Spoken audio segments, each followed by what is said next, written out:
Yes,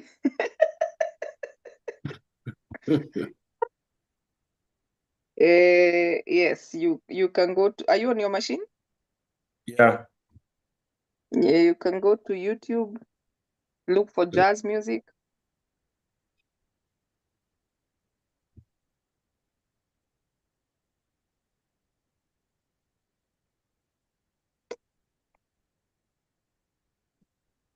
But it's 8:05, so we can start off and then we can do that later. Okay.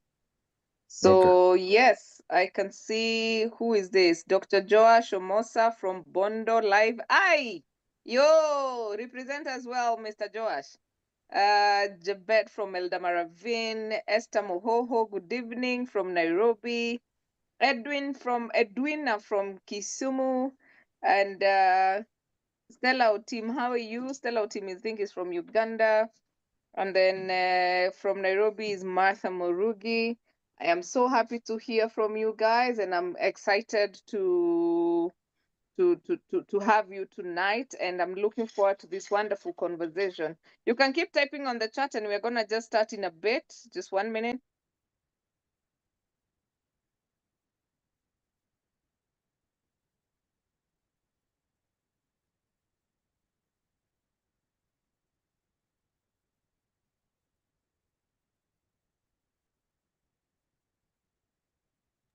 All right. Thank you so much. And I think we are good to go. And this is going to be an amazing, amazing conversation. We are going to have this evening. And of course, we are excited to have you. My name is Grace Nzula, and I am a HR consultant and trainer with Atara Solutions. Atara Solutions is a HR consulting and training firm. We offer several services. We offer what we call HR manager outsourced. We offer what we call HR consultancy. And under HR consultancy, one of the things we do is job evaluations. And just to let you know that we have a job evaluations masterclass coming up from the 5th to 7th of November. And I'm hoping that you guys will show up, you'll come in, and you will be with us. Other than that, we also offer recruitment and selection as well as training. So for all your team buildings, we are going towards the end of the year. For all your team buildings, please let us facilitate that for you. For all your trainings that you have planned before the year ends or beginning of next year, please put Astara Solutions in consideration, and I can promise you we are going to deliver and we're going to serve you like you've never been served before. And other than that, you're tuned in to what we call Get It Right with Atara Solutions. Get It Right with Atara Solutions is a webinar series that seeks to demystify issues in employment and entrepreneurship. We do this every Tuesday from 8 p.m. We are on season 7, which is coming to an end in about 4 weeks' time. So we are ending this season sometime in November. And from there, we are taking a break until mid January. But in the meantime, we are here, we are learning, we are impacting. If you have missed any of our sessions, please go to our YouTube channel, which is Get It Right with Atara Solutions. And of course, to keep tabs on what's happening in Atara Solutions, please join our WhatsApp group. We shall be sharing that shortly. So at this point in time, I will request Richard to introduce himself, who is my co-host, and then we kick off the session. Richard? Good evening, ladies and gentlemen. How are you doing? In my life, I've always wanted to be a broadcaster. So once in a while, Grace gives me this chance to be here. I am an event MC and a trainer. I train people in public speaking. I train people to speak eloquently. I train people to speak articulately. I also train people to ace those interviews that you apply to. You know, you can have content, but if you are not able to present your ideas properly, then you will miss that chance, even if you are very competent. We are going to know a lot of things from George tonight, and we are glad to have him here. Thank you so much. Over to you, Grace. Thank you so much, Richard. Yeah, I had tried spotlighting you. I don't know why it didn't work. Anyway, you're there. That's Richard. You can see his face now. And that is how he looks for those of you who do not know us. So yes, if you're joining us for the first time, like I said, this is Get It Right with Atara Solutions, and it's a webinar series where we seek to demystify issues in employment and entrepreneurship. If you are joining us for the first time, go on YouTube. There's a lot of content there. And tonight we are going to learn the SCARF method, or the SCARF method, or what do we call it? Yeah, we're calling it the SCARF advantage. And I'm sure George is ready to unpack that for us. But in the meantime, please join us for our week, for our job evaluation masterclass, which will be happening from the 5th to 7th of November here in Nairobi. Please create time to join us. So to help us unpack this conversation, we have Mr. George Mutenda Zamera. He's a global voice in leadership transformation. He's an executive coach. He's a speaker. He's a published author.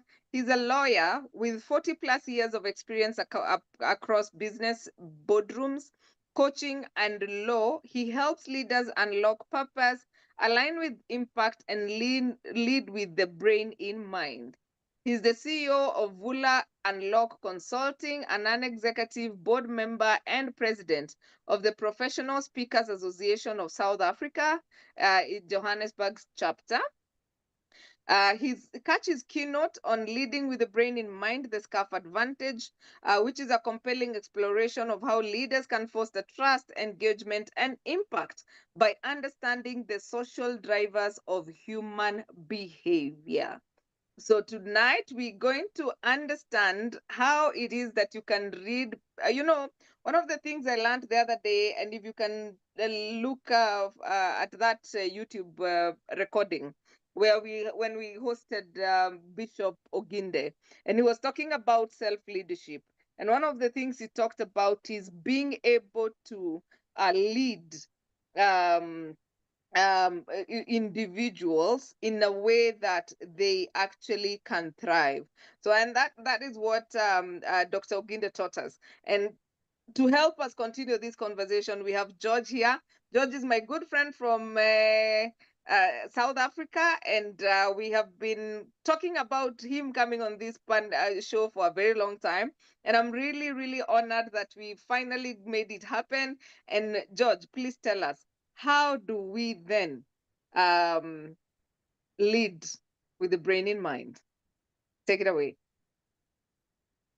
Thank you. Thank you very much. I hope I'm clear and audible wherever you are. Thank you very much for joining and supporting us. But before we go further, today is a very special day, and Grace didn't mention it, and I think it's important for us to do so. Today is Grace's birthday. And so wherever you are, maybe you want to put something in the chat and wish her a happy birthday. And I'm not too sure whether you can send a present on via chat. But wish Grace happy birthday. We really, really appreciate you, Grace. Congratulations. May you have many, many, many, many more years to come. Happy birthday. Thank you, George. Thank you. I even forgot it was my birthday. Thank you. There you go. Right. Just to add on to a little bit to what Grace said about me as an executive and leadership coach, my first certification in coaching was with the Neuro Leadership Institute, and the certification is brain-based coaching, and within it, is the SCARF model, which was created by Dr. David Rock.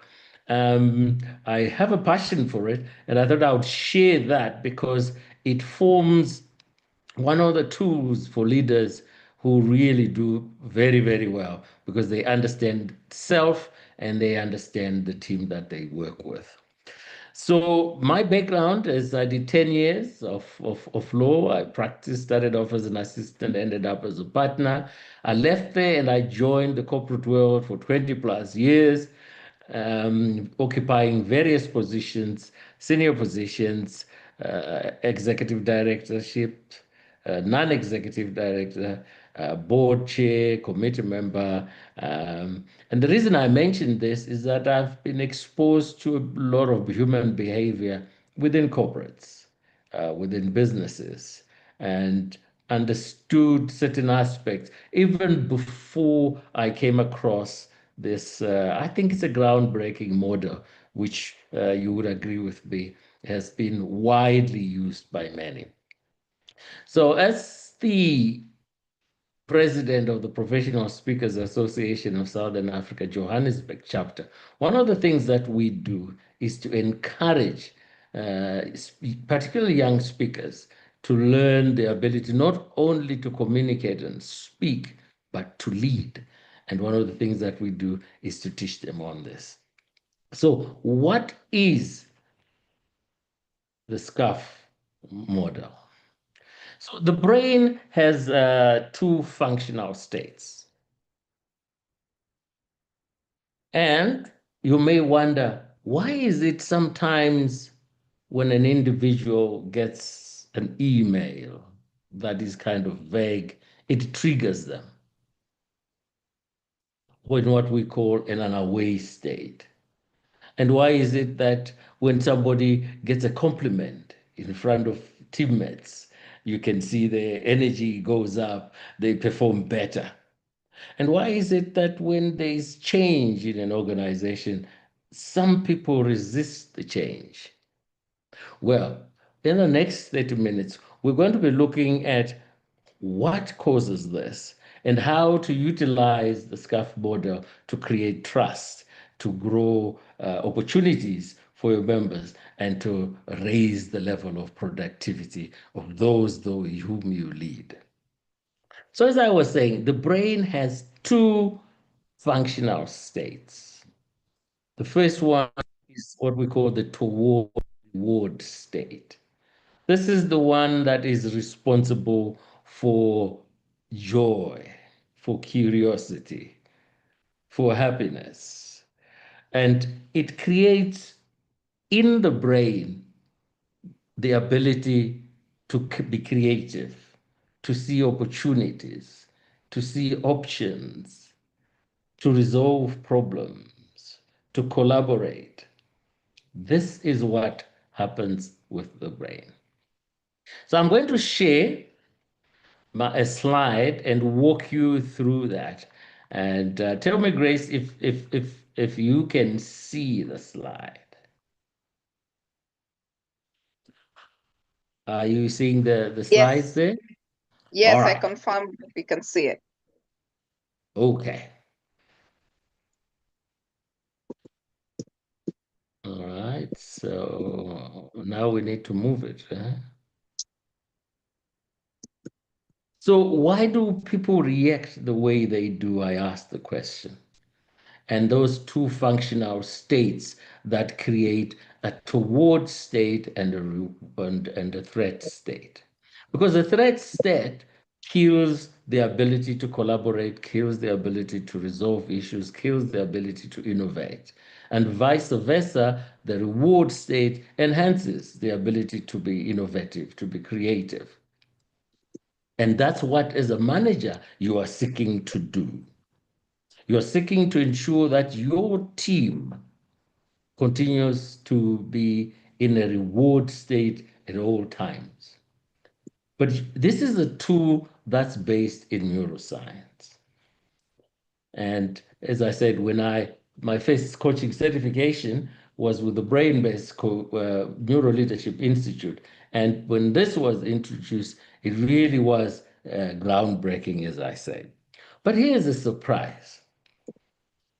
The brain, in the brain, social threat and reward are treated the same way as physical threat and reward. And I want you to take note of that. The brain doesn't differentiate between the social threat and the physical threat. And I remember hearing people say, oh, get over it when somebody is emotional in the workplace. Now, you wouldn't say get over it to someone who shows up with a broken arm. But that is how the brain sees it. It's a threat, it's painful for it, whether it's social or physical. And therefore, as you lead teams, You keep this top of mind, and the question continues to be, how do I ensure that those I lead remain and stay in a forward state? So, and what is that now it's working. What then is the SCAF model? S stands for status, and C for certainty, A for autonomy, R for relatedness, and F for fairness. So what does that mean? So with status is as you walk into a room, with a group of people, as you get into a team, your brain is already measuring where you stand in the hierarchy. Are you the top dog? Are you middle? Are you lowest? And of course, if you're the top dog there, you are in a toward state. You're the creative one. And the guy who's last in there is really the one who's most likely to be triggered because he is looking at his status. So, in other words, it is how important are you in this setup? So, your brain does that automatically. You walk in a room, you're beginning to check out where you stand. So status is very important as it leads to how we then react and treat each other as a team. We will do an exercise down the road as we go into this program around status and how do you predict, how do you deal with that as to help your teams stay in the game with you. The next one is certainty. Certainty is the brain is a outcome prediction machine, for want of a better word. It wants certainty. It wants to be able to see and predict the future. And therefore, when there is uncertainty in the workplace, the brain is in a position of stress. The individuals, because they don't see an outcome, they don't see the future clearly, they are uncertain, and that creates the stress and anxiety. So your role as a team leader, as a leader, is to understand that you need now to create certainty, to ensure that the emotions of your team members stay in check. So the model was created and suggests that these domains can represent either a threat or a reward in our brain, and then impacting how we then engage. So A is for autonomy, and autonomy is, please don't micromanage me. that's the easiest way to explain autonomy. In the workplace, if your boss gives you a job to do, you don't want him checking up in the next 5 minutes, 10 minutes, 15 minutes. How are you? Where are you? What's going on? Because when you feel that, you lose your confidence. And at the end of the day, when you lose your confidence, you are in a away stage, and your emotions clearly will preclude you from being a happy team performer. R stands for relatedness. And it's almost like the internet. It's a Facebook kind of thing. People want to relate. They want to be friends with colleagues. So if you are in a team, you want to feel I'm part of this group. So it's in group. If I feel that I am not part of the team, I'm out group, right? And if I don't feel that I'm part of the team, and therefore my emotion is away, my state is away because I feel threatened. Relatedness takes into account the trust, the engagement, the camaraderie that you create as team. And so where an individual, for one reason or another, does not feel that they are part of the group. You as a leader then, using your cues, are able to create a toward state. How do you embrace them to come in as part of the team? And the last one there is fairness. It's justice, in short. Everybody wants fairness. But in the workplace, the important word for me there is a perception of equity, a perception of fairness. Because you all know that perception is reality.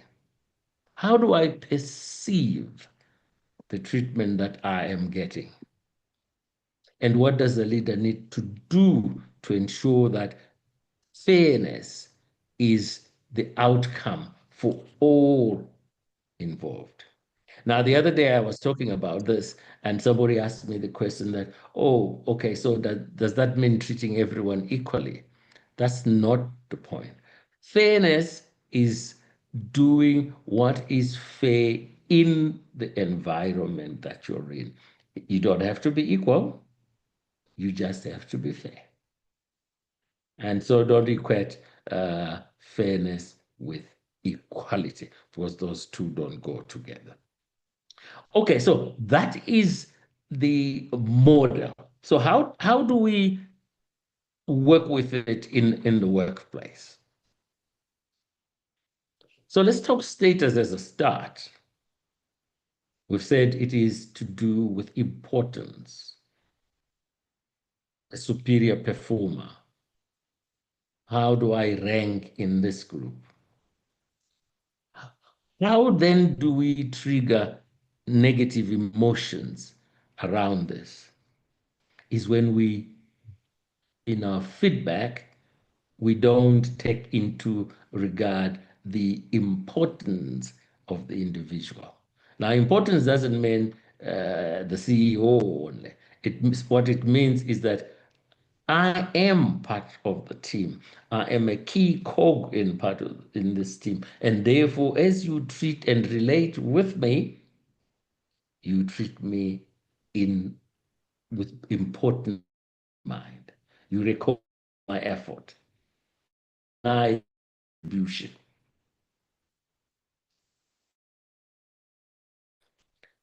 Regarding certainty, as I said, it's about predictability. I want to know the outcomes. Way back when I was a junior executive, our business went through a restructuring, a major restructuring, which impacted many employees. And one of my peers walked into the office and says, "Hey, George, do you understand what's going on here?"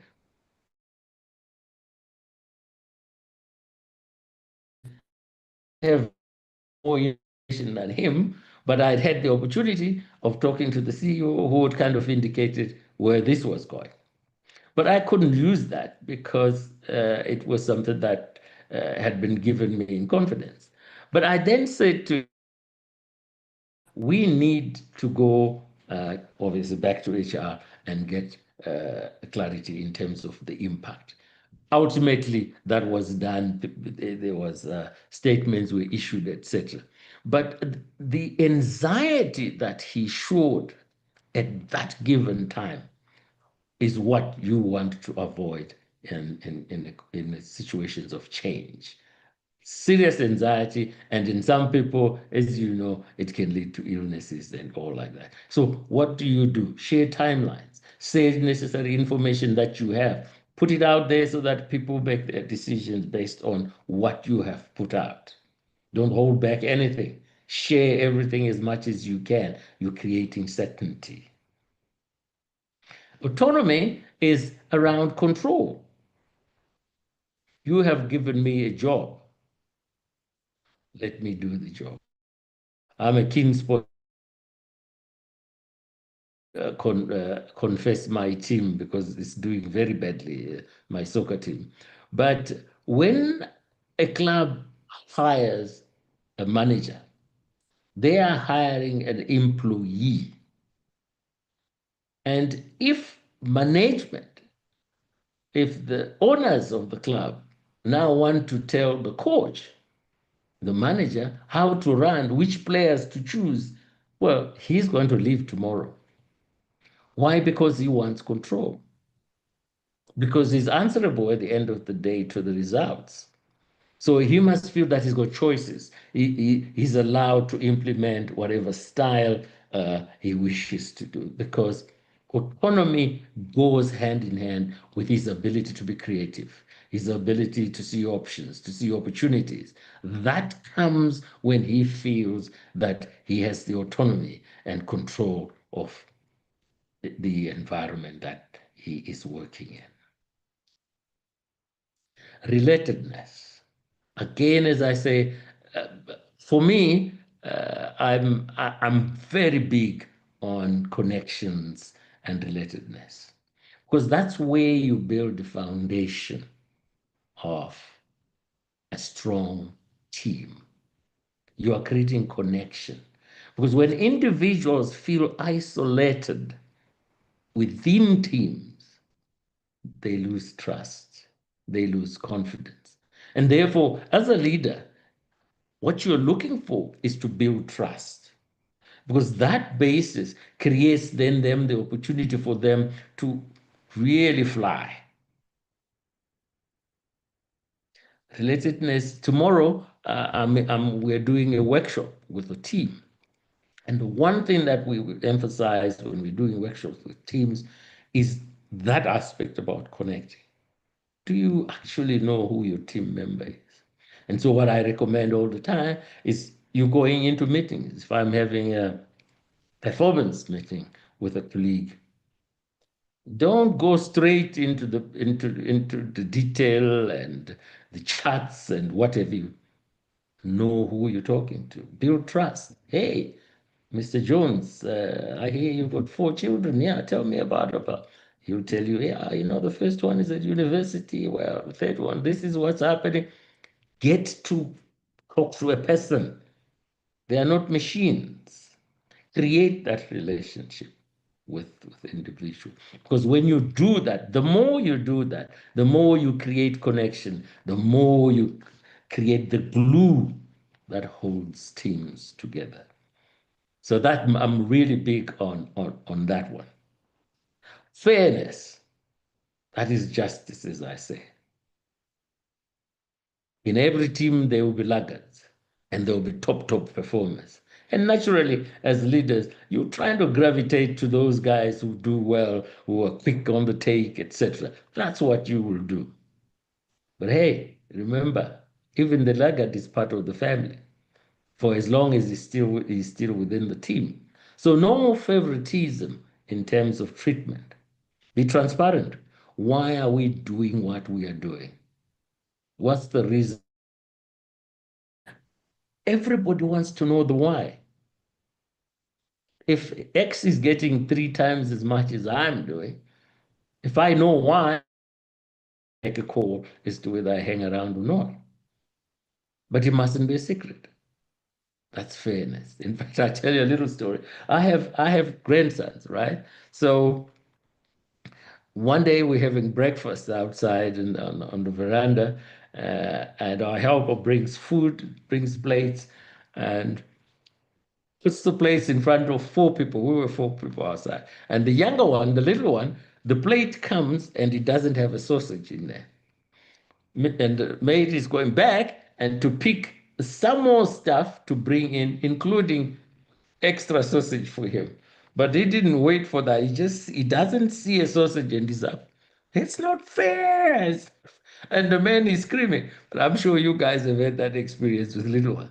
But you see, I mentioned that because fairness is not something that you really need to go to school about. You can sense when there is no fairness in the room. And that's what we encourage. Be transparent, be open, answer the questions. And therefore, as a manager, as a leader, yes, that's it's a bit of an irritation having to be transparent and open at all times. But once you get that into your system and it becomes you, then I tell you, you will create very, very good teams. Right, I've been going on and on about the SCAF model, but let me take a quick detour and come back and just say, when we come back, we are going to do one example and see how we resolve that one. I'll put it there as an exercise and see how we go. But let's take a little bit of a detour. So the SCAF model is part of a larger program that we share with organizations. It's called Living with Confidence, from insight to impact. And within that are many elements that help develop self-awareness, goal clarity, and lead to incremental growth. And these are the engines of team performance and business success. Leading with confidence is a powerful two-day experience, and it's designed to elevate how you lead, connect, and grow. Because we see confidence not just as a trait, but as a practice. How do you do it day in, day out? Day in, day out. And what's within confidence? There are a number of components in there. We talk about paradigms. What are they? Paradigms are your belief systems, how the lens through which you see the world, and how does that influence your leadership style? We talk about fixed mindset. How does that affect it? We look at biases and how they lead to the decisions, some of them that you make without actually consciously thinking through those biases. And the whole aim is to create a manager who's self-aware, who understands self, leads self, and is able to impact. So I thought I would share that because when I spoke to Grace, I thought, yeah, okay, let's create a special for you guys for this particular week. So if you go to this QR code, you click on it, you are going to our website. And if you send your inquiry before Friday, we will give you a very, very special rate on this 2-day program, which we really, really think is very, very good and has been particularly useful in getting managers to be rounded and understanding who they are over and above these tools that we equip you with the SCAF model. All right, as I said, I would take a quick detour there, but let's get back to what we are doing. Here's the exercise that I would want you to, and Grace, I'm going to ask you to help me out on time here. So here is a scenario. You as a team leader, you need to give tough feedback to a high performer. Tough feedback to a high performer. Which domain might be threatened? Which domain might be threatened? Is it status? Is it certainty? Is it autonomy, relatedness, fairness? Which domain do you think will be threatened? Can we have throw your answers there in the chat? Let's give about a minute. I'm sure in a minute everyone would have figured it out what their preference is.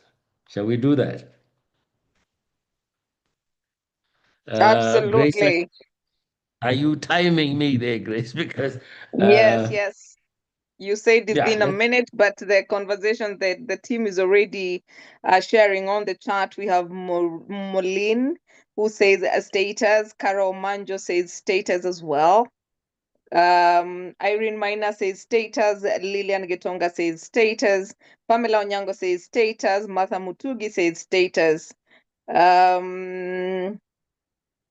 Keep them coming, keep them coming, keep them coming. Dorothy says status. Everybody is going for status, including Stephen Joroge, Zachary Gishuru, okay. Catherine Jebet. All of them are on the status.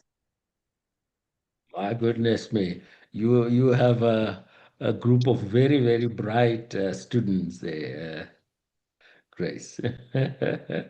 Well done. Is the 1 minute up? I don't want to rob somebody of the opportunity to contribute if the 1 The minute 1 minute is is up, but there are not. only Is up. three. All right. Yeah, no, just 1 minute. There's a conflicting answer, which is cannot you says relatedness, but Beatrice and Renette are all talking about status. All right. Actually, I would be keen to. So here's the second part of this exercise.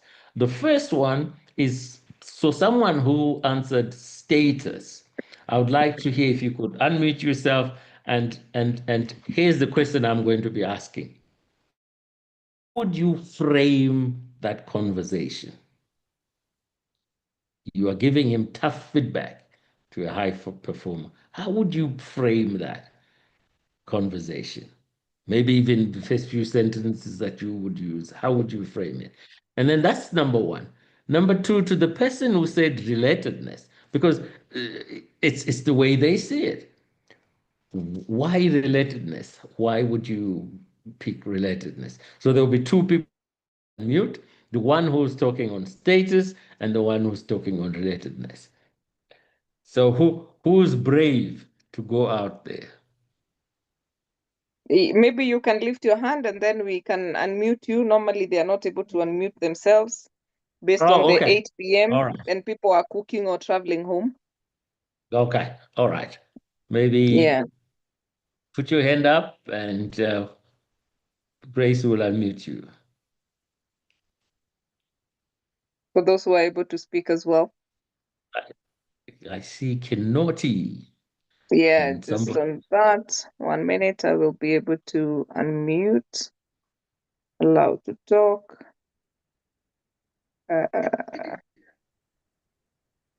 Yes, you cannot. You can go ahead. All right. One of the deficiencies that I've experienced over the years is people do not know how to relate at workplace and from home. They do not know how to keep home, work. And so there's a mixture of the two, which at times bring conflict to the work environment. However, if we could be able to develop a way that home is an interface of work, or work is an interface of home, then we can have a complete person. Thank you.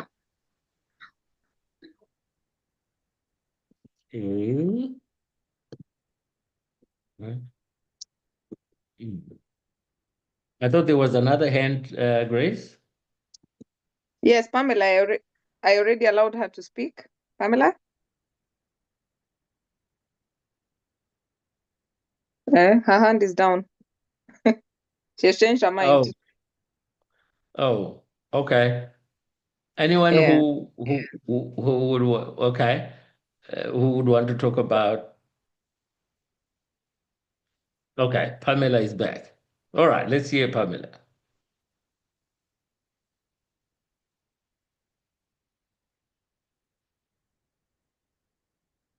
Pamela, you may need to unmute yourself. There you go. Pamela Onyango?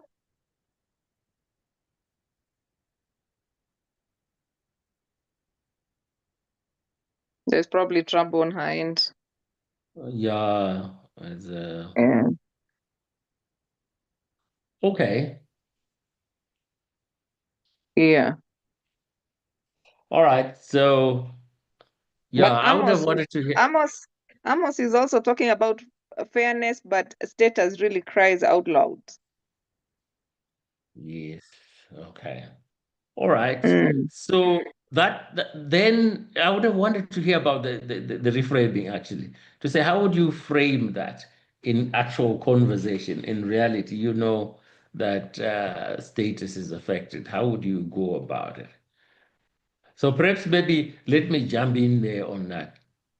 Typically, where you're dealing with high performers, the old style type of manager I see Moline has got her hand up. Maybe before I even jump in, Moline, would you want to say something?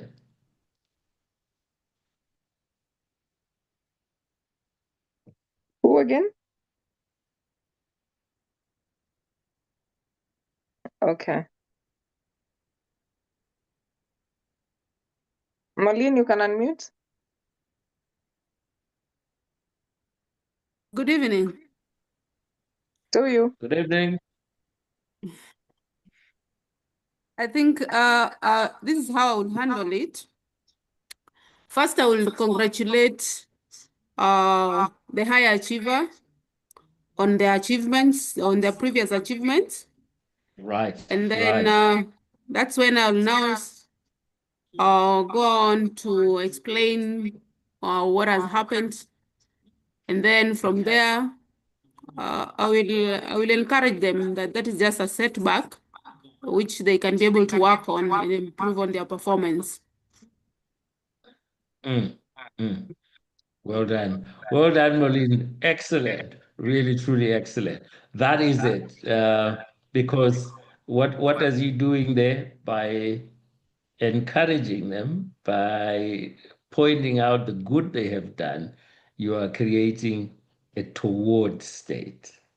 You are removing threat in it. And therefore, by the time you get round to whatever issue you want to address, you have created an open mind that's willing to hear you.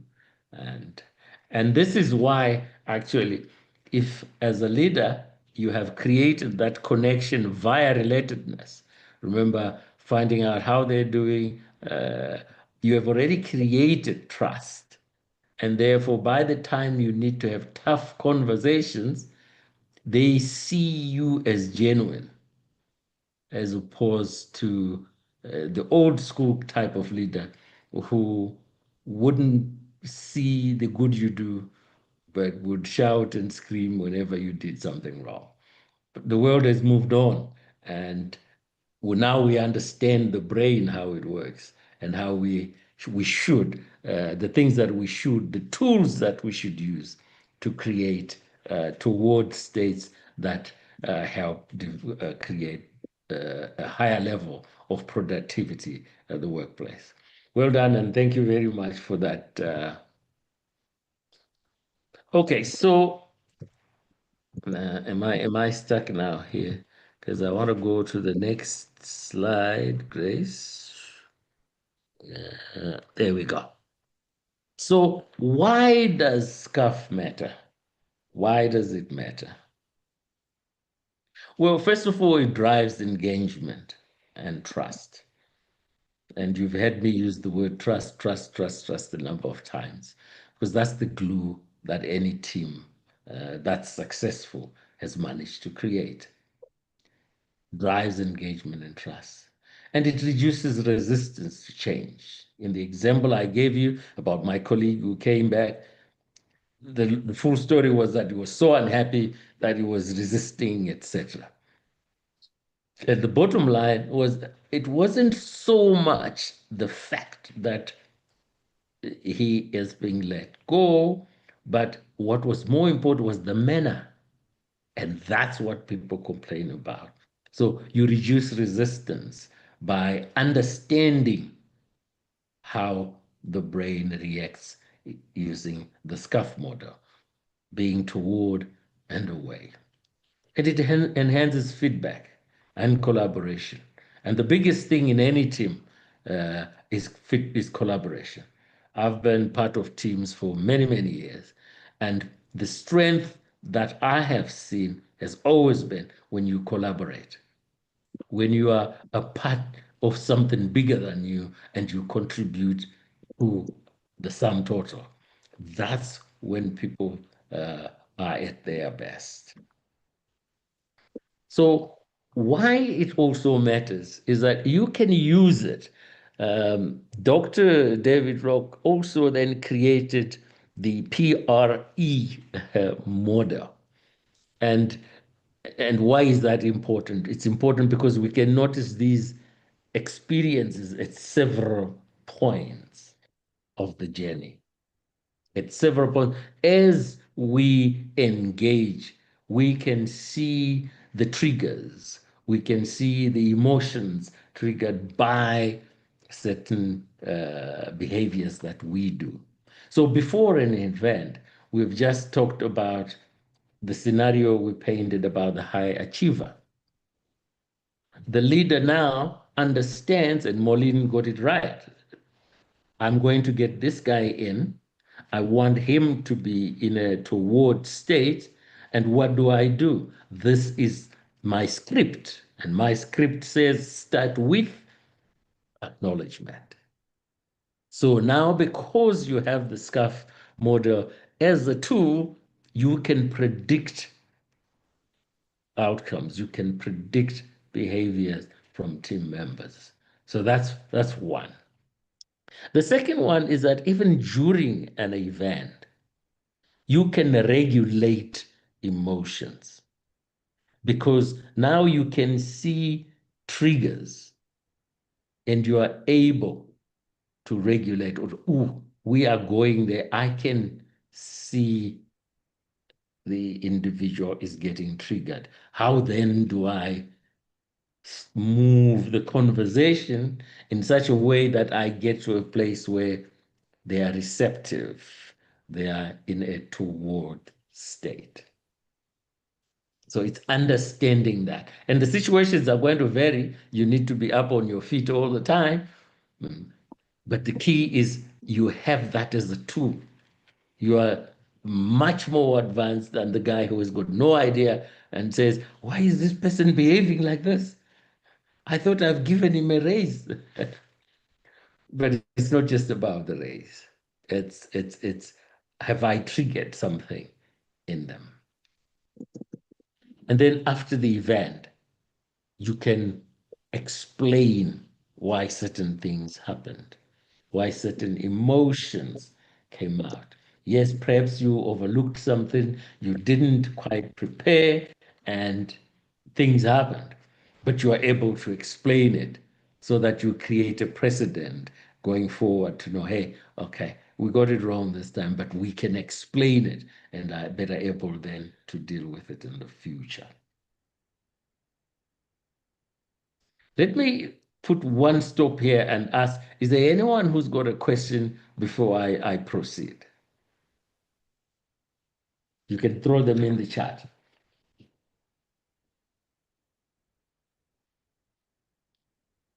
Okay, so what practical tools then for managers? Now we're talking about SCAF on the ground. Well, we talked about recognizing contributions publicly. Status. And the converse is if you scream at a subordinate amongst the whole team, now that's anxiety at its highest. And you are not recognizing their status, their contribution. And you don't have to be publicly. It can be one-on-one. And I give an example for myself. Many years ago, I got a promotion. And my boss could easily have just sent an email and say, hey, listen, this is the story. These are the implications. But you know what he did? He actually came to my office before any email was sent out. Sat down in front of me and then explained the whole thing. And when he walked up, man, I was walking on water then, you know. And that is how you use the SCAF model. Because then what have you done? You have recognized effort, but not just recognized effort. You've gone one step further by, if you go down a bit of relatedness in there, because now you're getting in front of somebody and talking. So that was a good example for me of status. What other practical tool can we share? Certainty. I mentioned about communicating timelines. Even if you're uncertain about it, communicate the timelines and say, this is the best I can do. According to the information I have, this is what I think will be the way. If eventually, actually, the numbers don't quite end up the way you said it, that's all right. But you have given a timeline and you've dampened the excitement, the anxiety within the individual. And in terms of autonomy, I gave you the example of the young girl who I coached. And her gripe wasn't so much that the boss would look at her work and judge, but it was more to say, I have done the work, but you're micromanaging me. So you want to offer choices on how do you work so that the individual feels a sense of I am in control of the role that I have been given.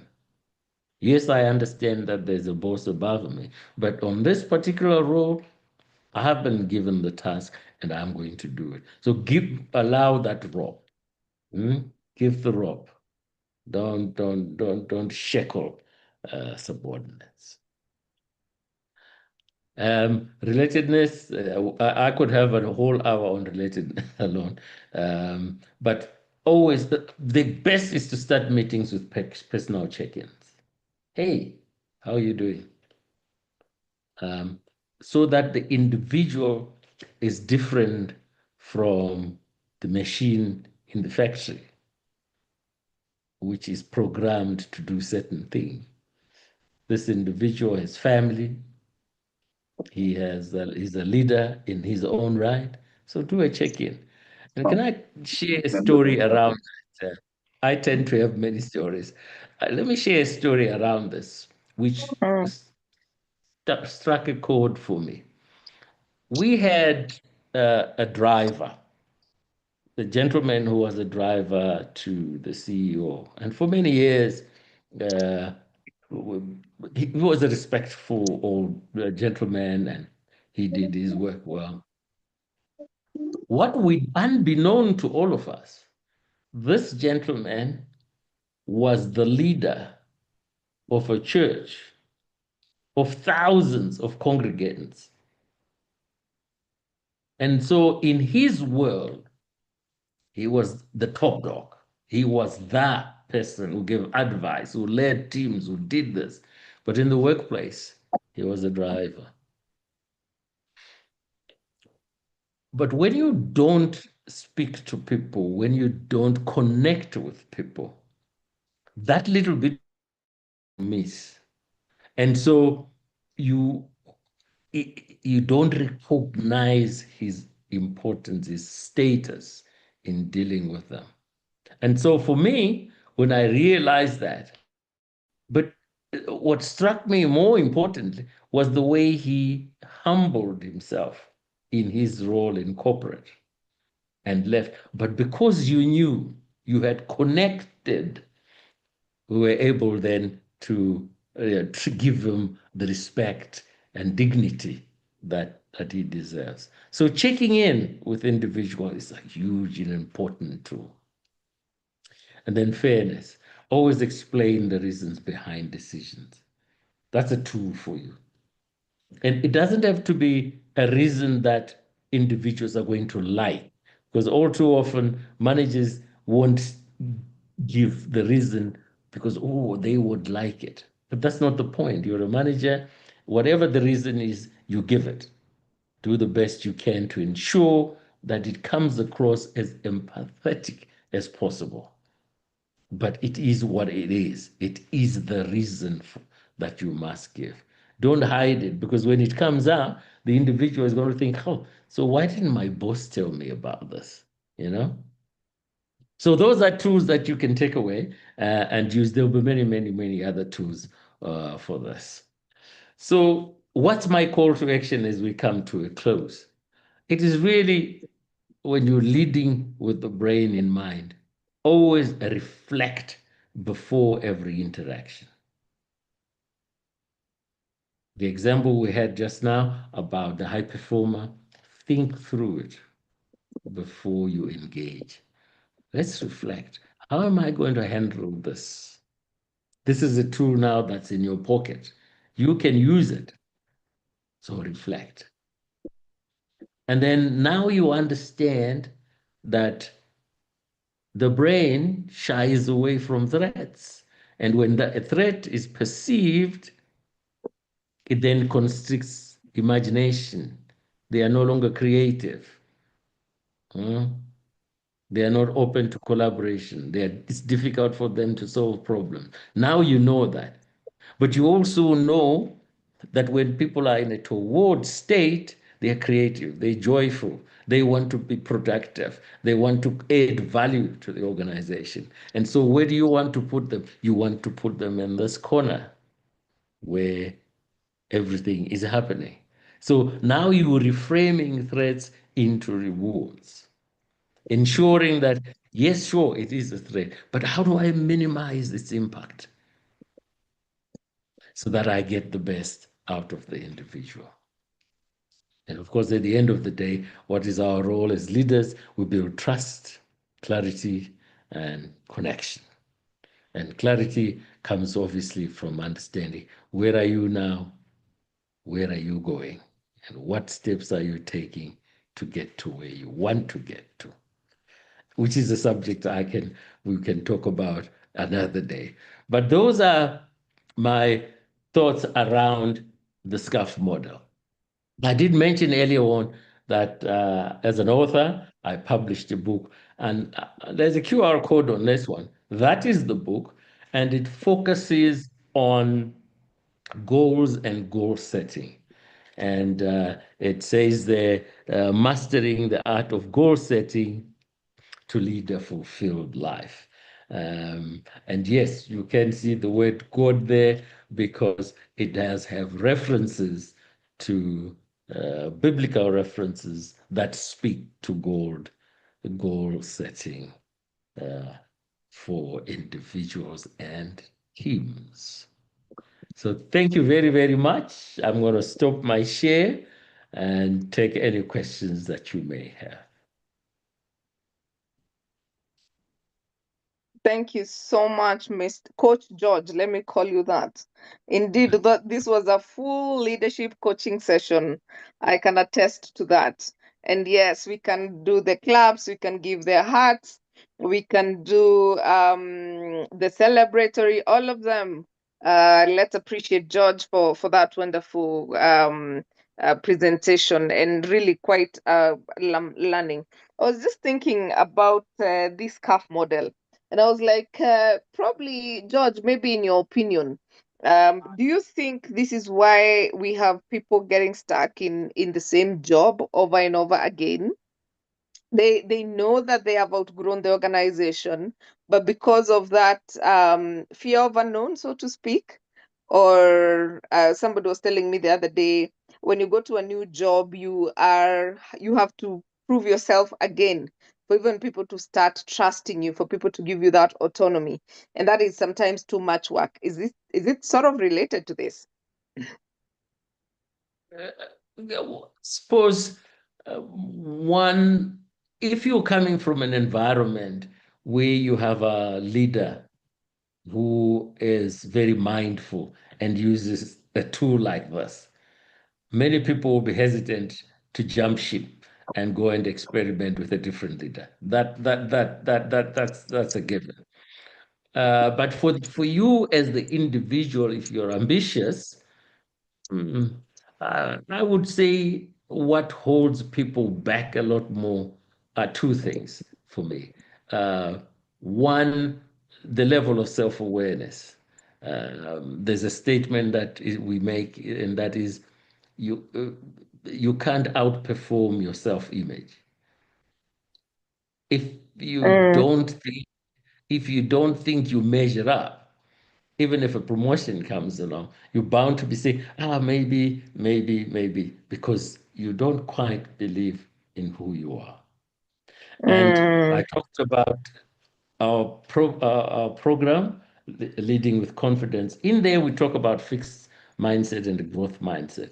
And the growth mindset says, I may not know this today, but with application, I will know it. So the individual with a growth mindset will jump ship and go and give it a go. The individual with a fixed mindset will do exactly what you said. They will stay in one place because out there it's dangerous. That's, yeah. Okay. I've also seen situations where a supervisor is promoted and they say, I'm not up to it, or I just don't want the stress that comes with that. I'm thinking it's the same. But I'm also over here thinking, what if you're in a very politically, for lack of a better word, sort of toxic environment? How can you maneuver this curve? Because sometimes, especially when you're working in safe public sector, the thing about autonomy may not necessarily be there. How do you navigate in such a sector? Yeah, I'm afraid, yeah, that's a bit more challenging, because I think autonomy for me really is more the individual saying, give me the opportunity to prove myself. If I don't do it well, then you can fire me or change me, and that's autonomy.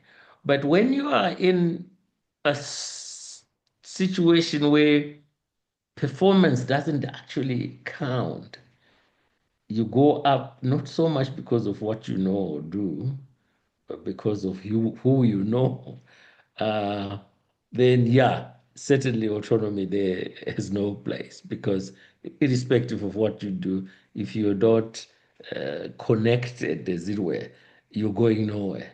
So yeah, in that situation, application of SCAF becomes fairly challenging, for want of a better word.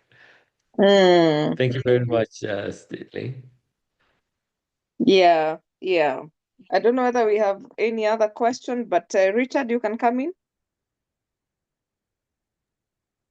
Thank you, Grace. Thank you, George. I have looked at this model and I've tried to align them to several HR functions. For example, Right. the concept or the dimension of fairness. You can imagine where a situation where performance management is not well done, there are no policies for performance management, people do not know what type of rating, for example, somebody is using performance management as a punishment, so that will really destabilize an environment of high performance individuals. And also a status, is it status or what is the other one? The other one that I've seen, certainty, whereby the leaders are making contradictory decisions. So that environment will not be able to promote high performance individuals. That's what I've seen, that this curve method, if you use it, and we should actually as professionals, so that we can be able to promote high performance environments. Yeah, around performance management, that's actually very true, because you can get errant leaders who use that process to punish as opposed to objectively assess and reward where necessary. And therefore, in that kind of situation, where if there is no proper explanation as so why, I remember when we had performance management in the last company I worked for, the one lady took the boss on and said, no, but explain, why is it this number as opposed to that number? And in situations like this, if you haven't thought it through as a boss, then the perception of unfairness comes in. Maybe you may be too lazy to think it through, and you think, if I can just give this number, it will work. And when you're challenged, because you haven't thought it through, now there's a perception of, maybe there's something here. Yeah, I think it's important to allow questions in any environment. Although they say if it is in an African home, the child can't ask questions. But that's a discussion for another day. That's true. That's very, very true. Richard? I think I'm done, Grace. Thank you so much. It has rejuvenated me.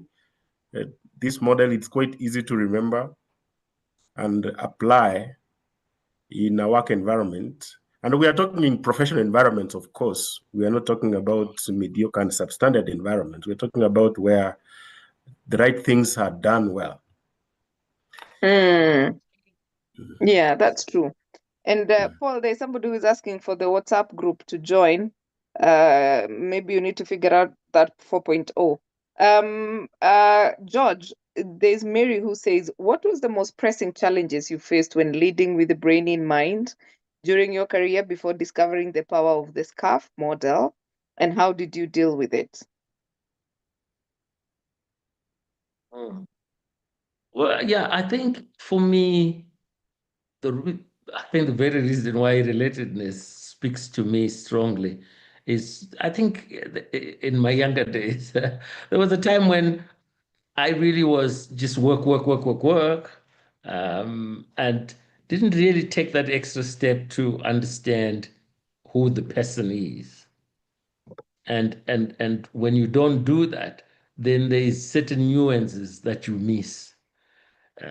But when you know individuals as he's a dad, she's a mom with 4 kids, and what have you, they're going through, you're better able to connect and help them into a toward state. So yeah, the biggest challenge I had was that, and I'm so glad, because when I coach, the biggest thing that I say to my clients, most of them are senior executive, general managers, etc. Most of the things that I say to them is create the opportunity for connection, whether it's a coffee with somebody, or join them at the table when we're having lunch in the canteen, etc. Because a lot of your work happens because you have had a cup of coffee with somebody, not so much just work. So yes, for me, that was, I didn't quite have that, and now I have a lot of it. So I would recommend to anyone who is leading a team that create that opportunity to connect and really know more people just beyond them as machines that come to your workplace. Yeah, yeah. People are people and they need to bring their whole selves to work. That is what we say That's in right. emotional intelligence. So you There can't you leave go. a part of you at home. You come fully, the whole of you. All right. So yes, I can see there's a lot of thank you notes and insightfulness from my friend Marston Miner and Thiane K, who says thank you very much. I think this is amazing, and we will share the recording. We normally don't share the notes, but we will share the recording for your friends in regards to also the speaker's application.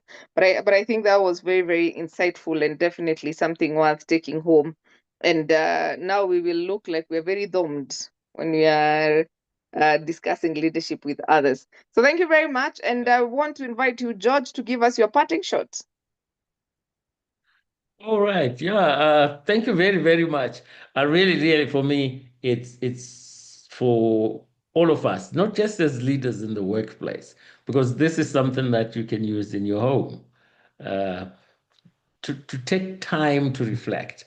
We don't do that enough as individuals. Give yourself 30 minutes just to sit quietly on your own and reflect on things and how you respond to people, etc. So I think the world is relationships. If you do relationships well, you'll do very, very well in life. And so what I would encourage is focus on that. Be the best relatedness person you can be, and yeah, the rewards will come. And do it genuinely, of course. Don't have coffee and pretend you're enjoying it, because people can sense it, right? They can sense that you're not genuine, and when they sense that, it actually it makes it worse. So do it genuinely. Show interest. Be curious about people. And yeah, that's what I would say. I highly emphasize that relatedness thing, because at the end of the day, we succeed or fall because of how we relate with people. Absolutely. And you said your course is also online? Is it virtual? Is it a virtual conversation?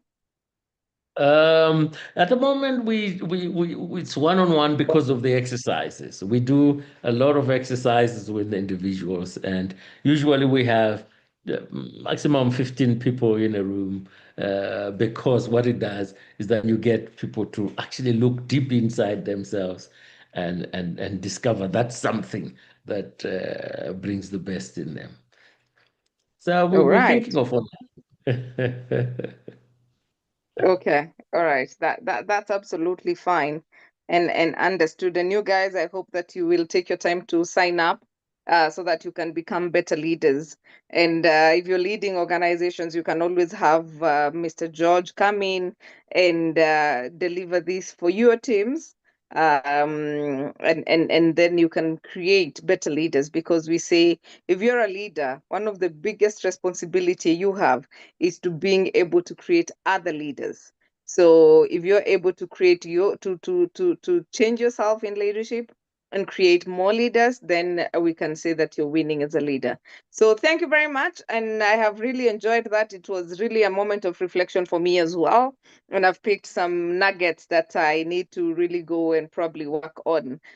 We keep saying that we are evolving, and we can always do better every day. You cannot say that you cannot change. All of us are evolving creatures, and you can actually evolve into a better version of you. So thank you very much, your team, for being here. Thank you for your time. And I hope that you have picked a thing or two. Please sign up for George's classes, as well as join us for the job evaluation masterclass that's happening from the 5th to 7th of November here in Nairobi. We shall have a 3-day immersive session on job evaluation. And of course, reach out. You can connect with George on LinkedIn or on Facebook. And you can even book your coaching, one-on-one coaching session that I believe he can do online for the Kenyans who are telling me, oh my God, Grace, flying to South Africa is a lot of work.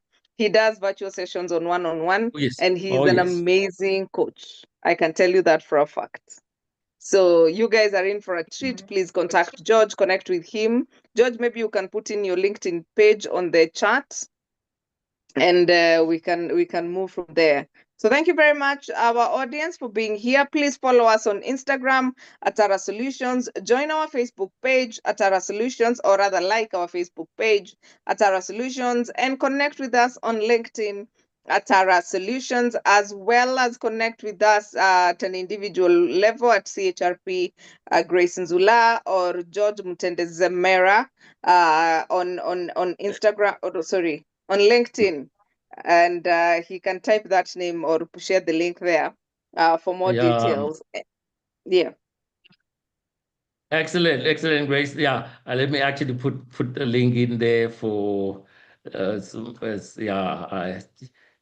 Mutende Zamera on LinkedIn. Here we go. Let me just put it in the chat, and we will be good to go. But thank you very much, folks, for joining and participating. Really appreciate it, and I wish you all the best. Here we go. Copy, paste. There we go. Excellent. That's the Excellent, LinkedIn. excellent. How do you say? All right, Grace. Thank you. Oh, how do I say? Thank you very much. How do you say? Actually, okay. Actually, something that I should have mentioned. I live in Johannesburg, but I'm originally actually from Zimbabwe. So in Shona, which is something like Swahili, it's Tatenda. Tatenda. Tatenda. As we say, Yabonga down here, but Tatenda. very good. Nice. Thank nice, you very nice. much. Asante sana. Asante Yes. sana. Asante Mm. sana. Yes. All right. Take All care, right. guys. Thank you now. Bye-bye. Cheers. Bye-bye. Have a lovely night. Thank you, people. Thank you for joining us. We really appreciate you. Asante sana. See you next Tuesday for another conversation around what are we doing? certifications for that is directly for HR professionals. So good night.